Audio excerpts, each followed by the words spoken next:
Estamos, señoras y señores, en Llegó la Hora, y no es que hayamos pagado la luz, que la pagamos religiosamente, como no podía ser de otra manera, sino que abrimos una ventana a los expedientes X, a los fenómenos paranormales. Todo junto la palabra, por favor. Para el suspense y para Alberto Pons, al cual ya tengo al otro lado del Skype. Alberto Pons, Club de los Curiosos, conectamos. Hola, ¿cómo estáis, amigos? Muy buenas tardes, Roberto López, desde aquí, desde Rincón de la Victoria, capital de la Axarquía. Bueno, no digas eso. Tú sabes que una vez yo llamé a Vélez Málaga haciéndome el gracioso y diciendo eso, y todavía me lo recuerdan, ¿no me dejan ir por allí? Bueno, tampoco se me ha perdido nada en Vélez. No digas. Alberto Pons, por favor, que esto es el Club de los Curiosos, no, en fin. Oye, ¿qué tal? ¿Cómo vas todo? ¿Todo bien? ¿Todo controlado? Sí, genial, todo controlado. Bien. Oye, tenemos a un amigo, ¿no? También en la otra ventana del Skype, ¿no? Bueno, tenemos un lujo hoy aquí en el Club de los Curiosos. Correcto. José Manuel Frías. Un auténtico lujo. José Manuel Frías, amigo, ¿cómo estás? Hola, desde la tele.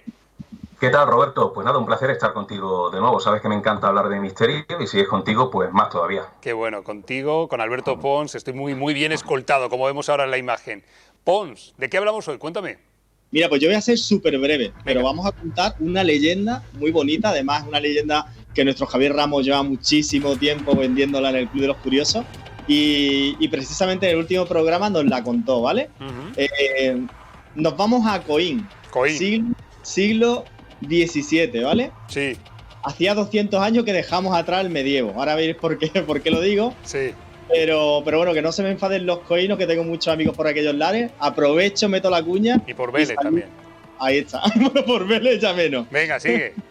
Vale, y saludamos a la ONG de Adiestramiento Canino Coín, que además me han ayudado un poco en la labor esta de I+D, ¿vale? Vale.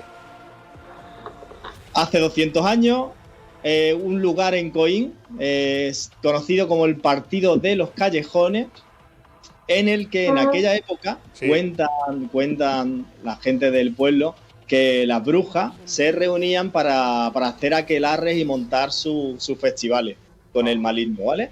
Ya. A raíz de eso, pues comenzaron a suceder un montón de cosas oscuras, enfermedades, hambrunas en el pueblo, tanto que estos vecinos de Coín pues tuvieron la genial idea de... Aquí se me viene Antonio Rubio a la cabeza, ya verás por qué. Porque se le ocurrió pues contar con un joven apuesto y con cara de buena gente, sí, para engatusar a una de estas arpías. Sí. Total, que ya imaginaos pues a este personaje parecido a Antonio Rubio, sí. acercándose a esta bruja peligrosa. Total, que se la engatusó y consiguió que la capturaran la gente del pueblo. Pues eso acabó con esta señora frente a la Inquisición de Granada y por supuesto, como no es otra, la Inquisición siempre le gustan mucho las barbacoas. Sí. Pues esta señora pues terminó en la hoguera, además terminó en la hoguera maldiciendo a todo el pueblo de Coín con estas palabras, que el mismísimo Belcebú se vengaría envuelto en una piel de cordero. Vale, para ahí. ¿Y se vengó? Ahora es cuando vamos, vale. ahora es cuando entramos en materia. Al lío. Bueno, la cuestión, ¿por qué una piel de cordero? Pues como vendetta, ellos habían usado a un chaval con cara de buena gente y dice, pues bueno, ¿quién va a tener miedo a un corderito? Pues nadie, pues resulta el corderito, pues ya verá por dónde sale. Y aquí es donde está el tema y sobre todo el hecho que convierte la leyenda en realidad, Roberto. Hecho contado por Laura Flores, quien lanzó el órdago, me encantaría poder contactar con ella, y cuenta que su abuelo tenía un amigo que de apellido se apellidaba Caravante. Total, que dice que este amigo pues iba caminando sobre su burro y iba por este paraje, por el de los callejones. Total, que se encontró a un pobrecito chivito que estaba por allí como perdido. Y así que este buen amigo pues cogió el chivo, se lo echó a la espalda y se lo llevó para el pueblo. Creemos que es para criarlo, que lo mismo otros pues dirían, mira el chivo que se va a hacer sí. al horno, pero bueno. Total, que mientras está llegando a Coín, esto es textual, ¿vale? El chivo se empezó a transformar en un monstruo infernal. Primero comenzó por sus patas, cada vez más largas, sí. Después por sus garras y sus dientes, sí. y luego por sus cuernos cada vez más grandes, torcidos y afilados. Dios mío. Aquí ya dice que es cuando el chivo pues se convirtió en un macho cabrío. Además tenemos una imagen del famoso cuadro de Goya para que la gente se haga una idea. Claro. Los ojos rojos como el infierno y atento porque Caravante le lanza una serie de preguntas. Se arma de valor. Al macho cabrío. Al macho cabrío, por Vale. no decir la palabra. Al cabrón. Eso. Vale, no, hombre, que es la palabra. Venga, sigue. Le dice, ¿tú quién eres? Y a esto que el chivo contestó, yo soy el chivo de los callejones. Y le pregunta, esto es muy rollo Caperucita, le pregunta, ¿por qué tienes esos dientes y esos cuernos tan largos? A todo esto que el chivo, el macho cabrío, responde, ¿acaso tu mala madre no los tiene igual que yo? Oye. Total, que Caravantes dice que el chivo se perdió en una espesa niebla y claro, ¿cómo pudo terminar esto? Pues terminó fatal para esta pobre criatura que al día siguiente, después de contar lo que le había pasado en la noche, pues amaneció con, según cuentan los vecinos, con una expresión de pánico indescriptible, rostro desencajado, sus caballos totalmente blancos y los ojos abiertos como brótolas. Y dicen que murió pues por cruzarle con este chivo de los callejones. Y esta es la historia del chivo de los callejones de Coín, siglo XVII, apariciones sorprendentes, machos cabríos que hablan. Alberto Pons, de verdad. Espera un momento, vamos a preguntarle al maestro Frías, José Manuel, porque tú tienes otra historia que es sobre un mendigo enigmático, ¿no? Sí, es una historia un poquito menos tenebrosa que la que ha contado Alberto, mucho más bonita además, y que además es un personaje al que yo vengo siguiéndole la pista desde hace mucho tiempo. O sea, te voy a contar un caso, pero se han dado muchos más en diferentes lugares de España y en diferentes momentos de la historia. Pero esto ocurre en un pueblecito de la Axarquía, Benamocarra, un municipio que además me encanta, y ocurrió hace 1 siglo y medio. O sea, todavía habita en la finca de la que vamos a hablar, el Cortijo de Lucena, un matrimonio que es descendiente del matrimonio que hace 1 siglo y medio vivió esta historia. Resulta que hace 150 años estaba aquel matrimonio dentro de ese Cortijo de Lucena, que está a las afueras de lo que es el casco histórico, y de pronto llega un mendigo. Este mendigo, vamos a quedarnos con los detalles, llevaba una túnica blanca casi hasta el suelo y una barba muy poblada, y lo único que pidió era poder pasar una noche dentro de la vivienda. El caso es que en aquella época era habitual que sobre todo los personajes de la alta burguesía dejaran dormir en su casa a algún mendigo una sola noche, porque era como una forma de demostrar de cara a la galería que eran muy hospitalarios. Pero aquí hablamos de un matrimonio que no era adinerado para nada, totalmente humilde, pero era un matrimonio hospitalario. Le ponen una cena a este señor y luego le ofrecen una habitación. El caso es que a la mañana siguiente, cuando el mendigo se va a marchar, señala la habitación y dice, ahí les dejo un regalo, y se va. Bueno, cuando el matrimonio entra en esa habitación, lo que se encuentran, y todavía queda además, sigue existiendo, lo que ahora os voy a contar, es una especie de acta notariada del milagro, lo que se encuentran es una pintura en la pared, una pintura de un Cristo crucificado cuyo rostro es el rostro del mendigo. O sea, aquel mendigo se había autorretratado en forma de Cristo crucificado.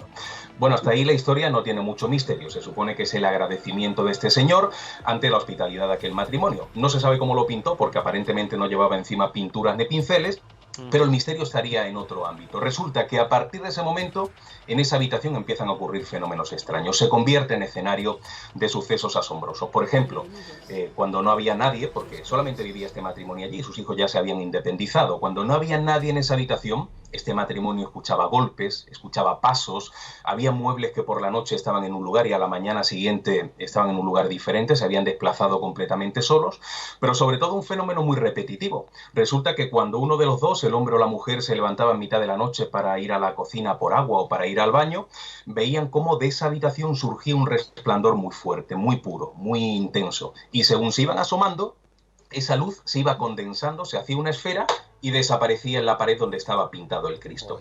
Bueno, aquello fue provocando que el Cristo fuera muy conocido. Le pusieron el nombre de Cristo de Lucena, precisamente, y ahí lo estamos viendo, precisamente para homenajear un poquito al apellido familiar, ¿no? Pero bueno, llegó un punto en el que se hizo tan famoso que la gente del pueblo lo toma como un elemento litúrgico y empiezan a ir en procesión a pedirle favores del día a día. De hecho, hubo un problema bastante grave por aquel entonces con el cura de la localidad porque decía que estaba perdiendo clientela. La gente no iba a ver al Cristo de la iglesia, se iba a ver al Cristo de Lucena. Y lo bonito es que sigue existiendo, sigue estando ahí, cualquiera lo puede visitar, y en 150 años el rostro se mantiene intacto. Se ha tenido que repintar la cruz y el cuerpo porque ha pasado un siglo y medio, pero el rostro, como si estuviera protegido de manera misteriosa, sigue estando ahí, con lo cual no es un misterio que podría ser una leyenda, una tradición, algo que no existió, sino que sigue estando ahí casi como acta notariada del milagro.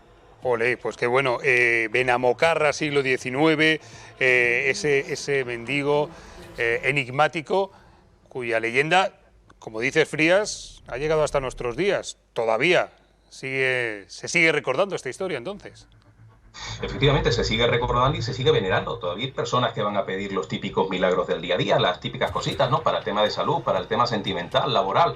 O sea, se acercan al Cristo y le piden algo y supuestamente se cumplen. Yo siempre digo que eso es algo completamente subjetivo. Pero vamos, que esta historia ha ocurrido en Benamocarra hace un siglo y medio, ha ocurrido también con el famoso Cristo de Cabrilla en Málaga capital hace 2 siglos y medio y ha pasado en muchos otros lugares de España. El último caso que pude recapitular fue en la década de los 40 del pasado siglo en Extremadura. Con lo cual es un curioso personaje que la tradición decía que era la encarnación de Jesús de Nazaret, que venía al mundo para comprobar si la gente es hospitalaria y si tú le demostrabas hospitalidad, él te daba un regalo, que podía ser una pintura, una talla, un candelabro, elementos que han perdurado en el tiempo y que siguen obrando prodigios.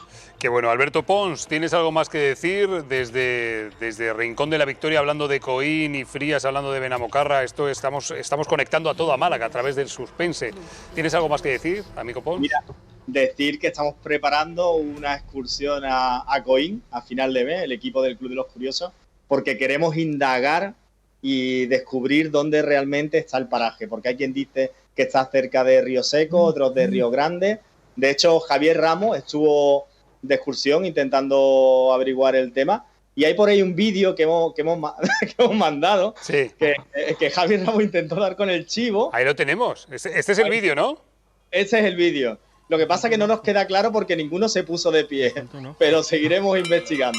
Ya. Bueno, yo te digo que delante de mi casa pasan unos cuantos de estos todos los días, ¿eh? Así sí, que... pero no es Coín, Roberto. Ya. En fin, Frías, ¿quieres decir algo más, amigo?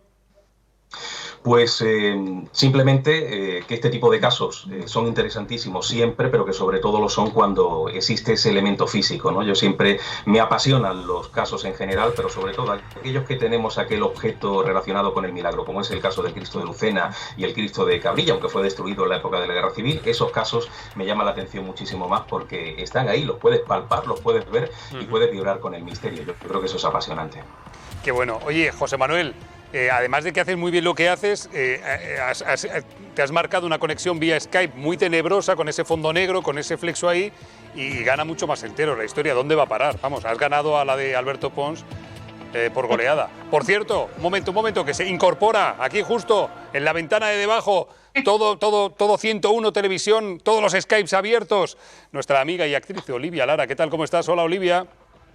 Hola, ¿qué tal? Pues muy bien. Aquí estamos, hablando de misterios con estos locos, pero vamos, que les voy a ir despidiendo ya y nos quedamos tú y yo. Espera un segundito. Alberto Pons, que Roberto, te cuiden mucho, amigo. Roberto, no me hagas esto, que me había hecho ilusión, pensaba que era el testigo directo del chivo de Coín. No. Digo, en una antena. No, yo creo que no. Olivia, ¿tú sabes algo de esto o no? Yo no sé nada, lo juro. Vale. Yo no sé nada de eso. Has hecho lo mejor que se puede hacer. José Manuel Frías, investigador, muchísimas gracias por estar con nosotros. Un abrazo, cuídate, hasta luego. Muchas gracias a ti, un abrazo, amigo. Hasta luego, Pons. Chao, Robert. Ay, me quedo solo. Ya, que se vayan los del misterio. Qué locura, ¿eh? Es que están siempre pensando cosas, Olivia, que si el chivo de Benamocarra, el otro en Coín, una locura.